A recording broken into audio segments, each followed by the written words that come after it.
Алла сізден де, бізден де қабыл етсін. Құрбан шалу бұл Ибрахим пайғамбардан келе жатқан міндет. Құрбан шалудың уақыты. Айт намазы мен айт құтпасы оқылып болған соң құрбан шалынады.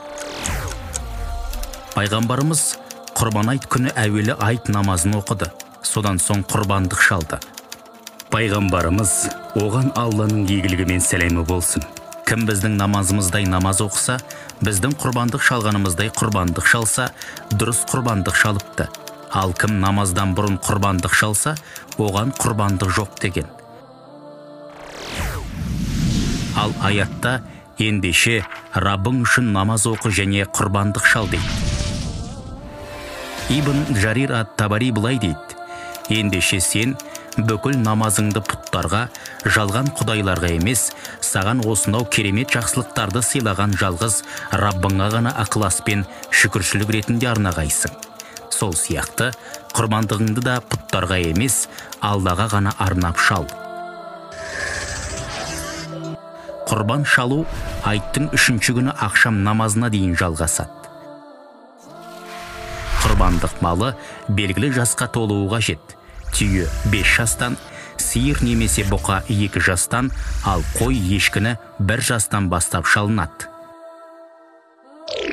Малдың денесінде мынандай кемістік табылса, аурушаң, әлсіз, ақсақ болмауы шарт, құрбандыққа жарамайды. Малды бауыздаудың алдында бисмиллахи Аллаху акбар деп айтыңыз. Құрбан шалудың пайдасы. Мысалы, кімдегім бір қойды құрбандыққа шалса, оның үстінде қаншама жүн болса, Алланың алдында соншалықты сауап алады. Қабыл болған құрбандық малы тозақтың сират көпірінен алып өтеді. Құрбандық айт қайырымдылыққа үндейтін мейрам. Алла елшісі құрбандық етінің 1/3 бөлігін өзіне, кейінгісін қонақтарға, қалғанын мұқтаж жандарға таратып берген.